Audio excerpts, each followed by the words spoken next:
pessoal, tudo bem com vocês? Na aula de hoje nós vamos falar sobre dois temas. O primeiro é ciclo do nitrogênio e depois a gente vai falar um pouquinho sobre o processo de eutrofização. Vamos começar? Bom, o ciclo do nitrogênio, ele parece ser um pouco mais complexo porque ele tem várias etapas, tudo bem? Mas ele é um processo bem simples, tá? E a gente vai trabalhar aos pouquinhos, tá? Com um processo um pouquinho mais simplificado, onde eu vou trabalhar, três pontos mais importantes do processo do ciclo do nitrogênio para que vocês consigam entender tudo bem certinho. Então, primeiro, a gente tem que entender, que aqui a gente tem o nitrogênio atmosférico, tá? Ele vai compor ali mais ou menos 72 a 78% do nosso ar, tá? Da nossa atmosfera.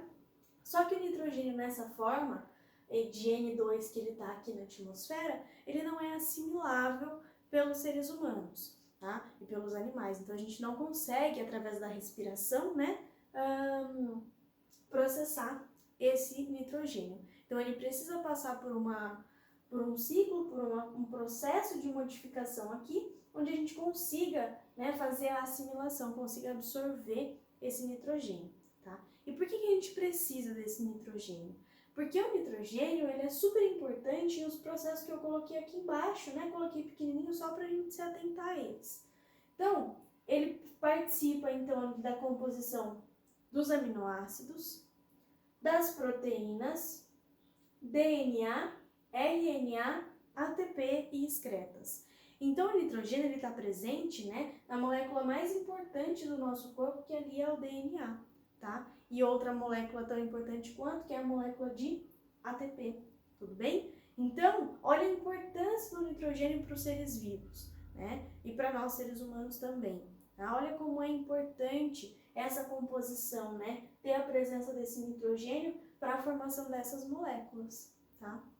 Então, como ele não é assimilável nessa forma primeira aqui, nessa forma atmosférica, a gente tem um processo que a gente vai chamar de processo de fixação do nitrogênio, tá? Esse processo de fixação do nitrogênio, ele pode acontecer por descarga elétrica. Então, toda vez que eu tenho um raio, uma tempestade que acontece ali, que eu tenho essas descargas elétricas, eu tenho um processo de fixação, de transformação desse nitrogênio atmosférico e da fixação dele lá no solo, tudo bem? E lá, essa fixação no solo, ela vai poder ser trabalhada de duas formas. A primeira é através da fixação biológica, tá? Onde eu tenho aqui essas bactérias associadas às plantas, e um outro tipo de associação que também é biológica, mas ela pode estar lá nos ambientes aquáticos ou por uma outra bactéria, tá? A primeira bactéria que a gente vai falar é a Rhizobium, tá? A Rhizobium, ela vai estar aqui nas raízes sempre de leguminosas. Então, eu vou colocar aqui para vocês não esquecerem.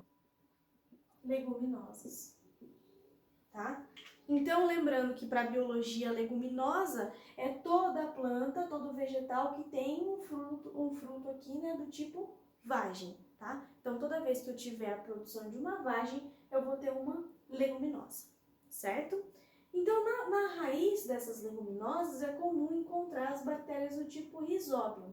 Esse bium aqui do final significa que vive, tá? E rizo é de raiz, então que vive na raiz. Então, é uma bactéria que vive nas raízes da leguminosa que tem a capacidade de fixação desse nitrogênio atmosférico. E o que ela vai fazer? Ela vai converter esse nitrogênio atmosférico em amônia, tá? A mesma coisa essas outras bactérias aqui conseguem fazer. Azotobacter, azoto vem de azedo, tá? Ou então, da palavra nitrogênio, tá? Então, esse azoto aqui, ele vem do gosto, que alguns compostos nitrogenados podem trazer, tá? Então, essa bactéria aqui, ela vai decompor, vai fazer a fixação e vai transformar em amônia. Então, a Azotobacter faz o mesmo processo que a Rhizobium. A gente tem as anabenas e as nostoque, elas são cianobactérias, tá? Então elas vão estar no ambiente aquático, mas elas também conseguem fazer esse processo de fixação do nitrogênio. Então esse é o primeiro passo que a gente tem que entender, Essa fixação através das plantas, essa fixação através das bactérias, tá? E a fixação natural que vai acontecer aí pelas descargas elétricas. O segundo passo que eu vou falar está aqui embaixo, que é o processo de nitrificação. O que acontece?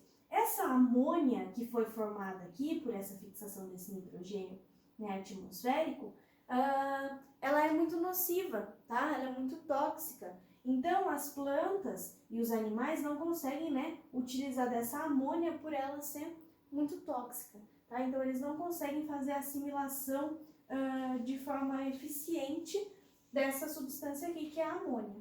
Então, eu tenho dois processos que acontecem aqui, tá? Que é o processo de nitrosação e o processo de nitratação, tá? O processo de nitrosação vai transformar a amônia em nitrito e o processo de nitratação vai transformar o nitrito em nitrato. O que acontece? Essa primeira transformação da amônia em nitrito, que é o processo de nitrosação aqui, né? Eu tenho as nitrosomonas, tá? Vou colocar aqui para vocês, ó.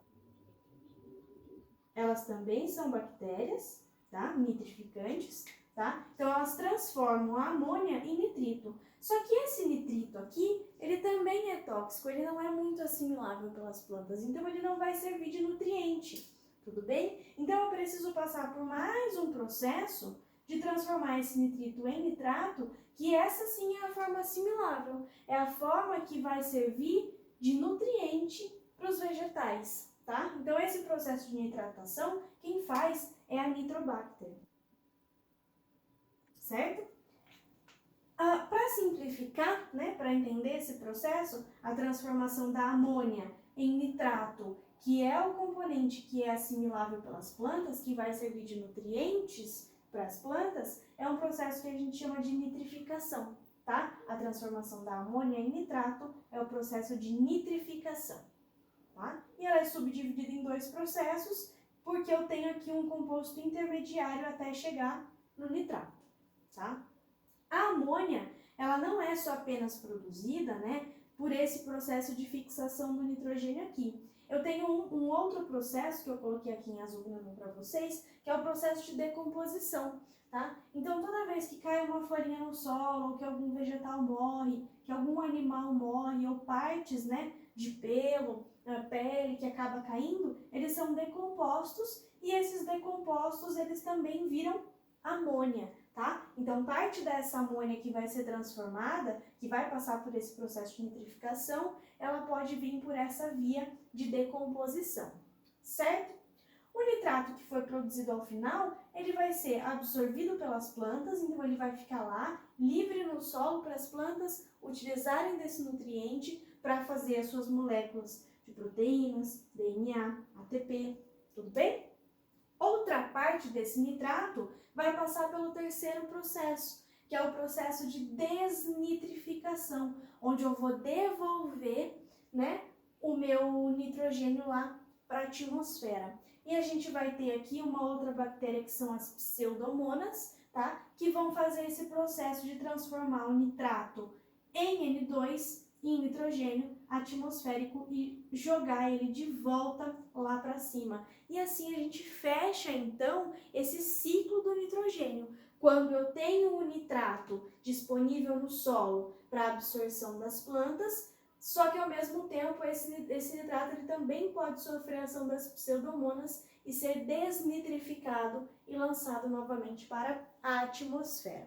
Tudo bem? Pro, mas como é que o nitrogênio vai chegar então nos animais? E como é que vai chegar em nós? Dessa forma, as plantas vão absorver o nitrato, os animais comem os vegetais, nós comemos tanto os animais quanto os vegetais. Dessa forma, nós conseguimos absorver então o nitrogênio, certo?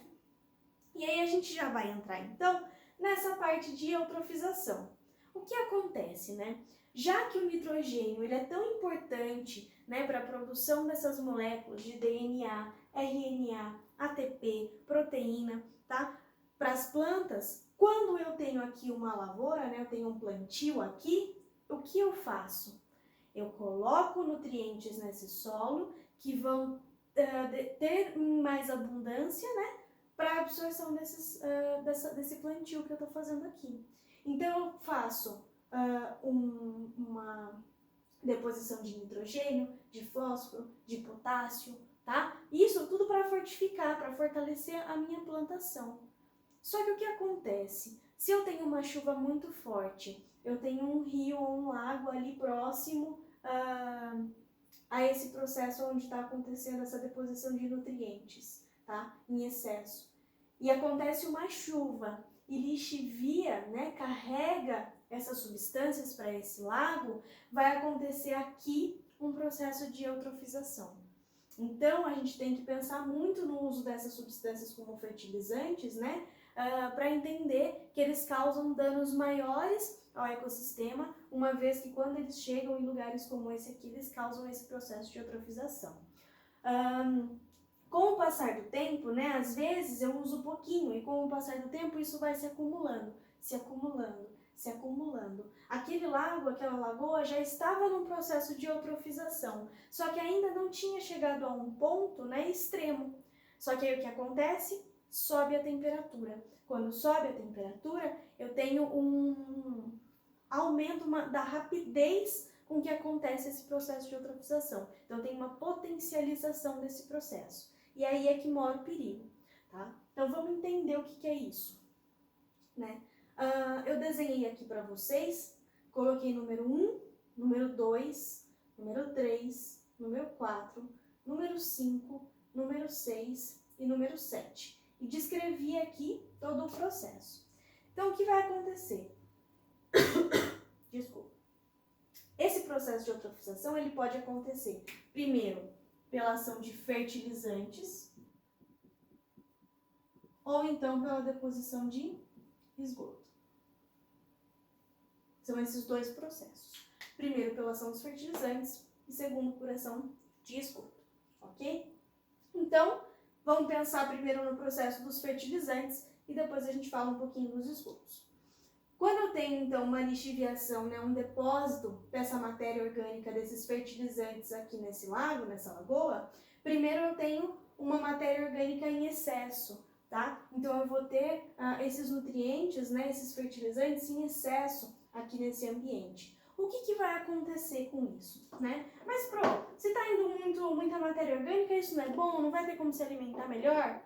Aí é que está o problema, né? Eu falei para vocês lá no comecinho da parte de ecologia que o fitoplâncton, ele se reproduz muito rápido, ele tem um processo de proliferação muito rápido. Por isso, quando a gente olha as pirâmides lá, a pirâmide é invertida, né? Eu tenho uma base sempre maior porque a rapidez com que esses organismos se proliferam é muito grande, tá? E se eu tenho matéria orgânica em excesso, o que vai acontecer? Eu tenho uma proliferação exacerbada do fitoplâncton, dessas algas superficiais que ficam ali na coluna d'água. Só que vocês viram o desenho que eu fiz aqui? Eu coloquei esse fitoplâncton em excesso, essa proliferação aqui, toda na superfície.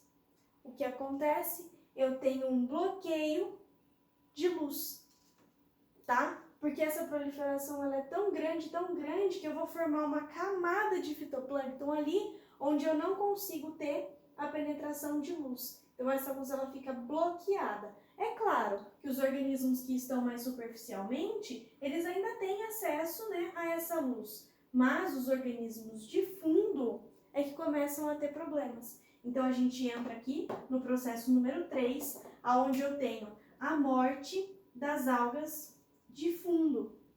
Tudo bem? Isso começa a ser prejudicial. Por quê? Se eu tenho organismos que estão morrendo, eu tenho organismos que decompõem, né? Que fazem a decomposição dessa matéria morta que está ali. Então, eu tenho, número 4, a proliferação de bactérias decompositoras. Com isso, eu tenho aqui o que a gente chama de DBO, né? É a disputa, né, biológica por oxigênio. Então, ali eu começo a ter uma disputa, tá? Porque os organismos começam a precisar de mais oxigênio. como eu tenho muitas bactérias aqui decompositoras, né, elas vão eliminando substâncias que são prejudiciais para esses organismos, então eu começo a ter esse aumento pela disputa por oxigênio, tudo bem? Se eu tenho uma disputa pelo oxigênio, automaticamente eu entro no número 5, que é a diminuição ou a redução da concentração de oxigênio desse local, tá? Se eu tenho a redução de oxigênio, o que vai acontecer? Os meus organismos, eles começam a morrer, tá? E aí não são só os peixes, são as algas que sobraram, são os outros organismos que moram ali, né? Outros animais, tudo bem? E por último, a gente pode chegar num processo de anoxia. Esse processo de anoxia é um processo de falta total de oxigênio. Eu não tenho mais oxigênio suficiente ali, né, para continuar a ter vida nesse local. E aí eu tenho a proliferação de bactérias que não precisam da utilização desse oxigênio. Tudo bem? Aí a gente ouve, né, notícias de lagoas, de lagos, né, que de um dia para o outro tiveram toneladas de peixes mortos. Então, o que acontece? Né? É esse processo, né, de eutrofização do lago. Então, pode ser tanto por fertilizantes quanto por esgotos. Se a gente for pensar um pouquinho na relação do esgoto, ele pode ser um pouquinho diferente, porque quando eu venho com a deposição de matéria já em decomposição, que seria essa matéria que vem do esgoto, eu já tenho aqui um aumento da proliferação de bactérias decompositoras. Então, eu já pulo 3 etapas que seriam mais amenas, né? E já vou para um estágio mais avançado, né? De eutrofização, onde eu tenho direto uma proliferação de bactérias e essa disputa, né? Pelo oxigênio, ela já se torna mais evidente, uma vez que essa matéria que vem de esgoto, ela já é uma matéria orgânica em decomposição, certo? Então, o processo fica um pouquinho mais rápido e é um pouquinho mais preocupante, certo? E aí, né, a gente tem que pensar como ter o manejo correto disso aqui, né? Diminuir o uso de fertilizantes, ter um tratamento, né, de esgoto, ter um saneamento básico, tudo isso é importante para não causar esses processos de eutrofização, né, como esse que a gente falou aqui hoje. Belezinha? Bom, essa foi a nossa aula de hoje. Eu espero vocês na próxima aula para aprender um pouquinho mais. Tchau, tchau!